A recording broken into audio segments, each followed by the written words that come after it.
আনন্দ আৰু আধ্যাত্মিক ভাৱধাৰাৰে জাজৰি ঢলপুৰীয়া গাঁৱত ৰাজহুৱা ভোজ। পৰম্পৰাৰে সামাজিক জীৱনৰ মাংগলিক সংস্কৃতি। নগাঁও জিলাৰ জাজৰিৰ ঢলপুৰীয়াত দেওবাৰে প্ৰাচীন পৰম্পৰাৰে ৰাজহুৱা বৰভোজ অনুষ্ঠিত হৈ যায়। ঢলপুৰীয়া ৰাইজে এনেদৰে প্ৰতি বছৰে মুকলি পথাৰত ভোজ পাতি আহিছে। অঞ্চলৰ ৰাইজে কোনোৱে মিঠাতেল, কোনোৱে মাহ, দালি, ভাজি, চাউল আগবঢ়াই অনুষ্ঠিত কৰিছে এই ভোজ। দেওবাৰে ৰাতিপুৱাতেই ভোজৰ থলীলৈ প্ৰতিঘৰ গৃহস্থ গৈ ভোজৰ থলী চাফ চিকুণ কৰা, মাছ কুটি বাছি দিয়া, শাক পাচলিবোৰ কাটি দিয়া, পানী অনা, বাচন বৰ্তন যোগাৰ কৰা আদি কামবোৰ আন্তৰিকতাৰে কৰি ৰাইজে নিৰ্দিষ্ট কৰি দিয়া ৰান্ধনীয়ে খাদ্য সামগ্ৰীবোৰ পুৱাৰ পৰা ৰন্ধাৰ কাম আৰম্ভ কৰে। ইয়াৰ পাছত চাফ চিকুণ কৰি থোৱা পথাৰত শাৰী শাৰীকৈ ভোজৰ পাতত বহি কণ শিশু, ডেকা বুঢ়া সকলোৱে একেলগে নেদেখাজনৰ আশীৰ্বাদ গ্ৰহণ কৰি খোৱা বোৱা কৰা সুন্দৰ পৰিৱেশৰ সৃষ্টি হয়। আনন্দ আৰু আধ্যাত্মিক ভাৱধাৰাৰে ঢলপুৰীয়া গাঁৱত ৰাজহুৱা ভোজ অনুষ্ঠিত কৰি সামাজিক জীৱনৰ এটি মাংগলিক সংস্কৃতি জীয়াই ৰাখিছে। বটদ্ৰৱাৰ পৰা মেহদী জামানৰ ৰিপৰ্ট, এনি এক্সপ্ৰেছ। একত্ৰিত হৈ এমুঠি চাউল সিজা খোৱাৰ মানস কৰিছিলোঁ। বহু ঘাট প্ৰতিঘাতৰ বিপদ আপদৰ মাজত আজি আমি চ'তমহীয়া আৰম্ভ কৰিবলগীয়া হ'ল, যিহেতুকে আমাৰ মাঘতেই আছিল।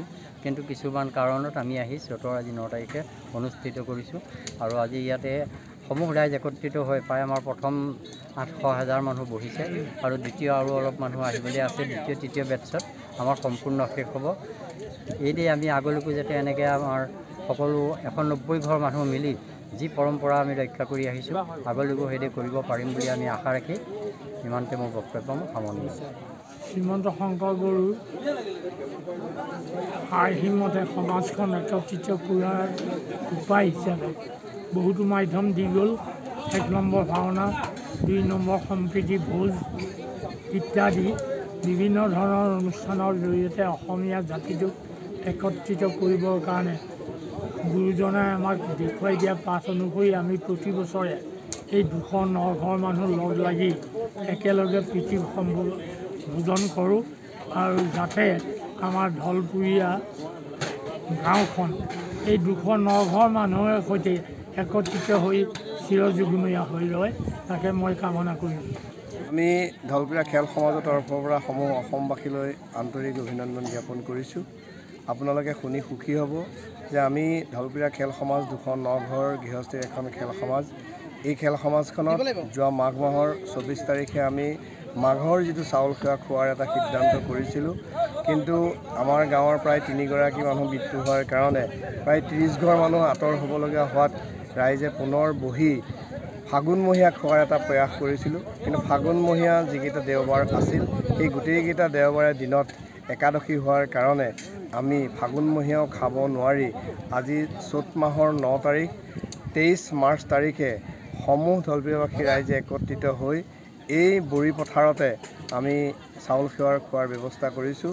আৰু আমাৰ খেল সমাজত প্ৰায় 209 ঘৰ মানুহ আছে। এই 209 ঘৰ মানুহত আমি বিভিন্ন জাতি উপজাতি একেলগে বসবাস কৰিছোঁ। আজি আমাৰ 3টা পাক হৈছে। যিসকল পৰমাৰ্থী ব্যক্তি, যিসকল মালা বস্তু লৈছে, তেখেতসকলৰ এটা পাক, আৰু যিসকল ব্ৰাহ্মণ সমাজ আছে সেই সকলো আমাৰ লগত একেলগে থাকে, তেখেতসকলৰ এটা পাক। আৰু আমি 6 গৰাকী গোসাঁইক আমন্ত্ৰণ জনাই এই প্ৰায় 1000 মানুহৰ যি চাউল সেৱা ব্যৱস্থা কৰিছোঁ। ইতিমধ্যে আমাৰ চাউল সেৱা খাব হৈছে। গতিকে আমি ঢলপুৰীয়াবাসী ৰাইজৰ তৰফৰ পৰা সমূহ অসমবাসীলৈ আন্তৰিক অভিনন্দন জ্ঞাপন কৰি মোৰ বক্তব্য সামৰণি মাৰিছোঁ।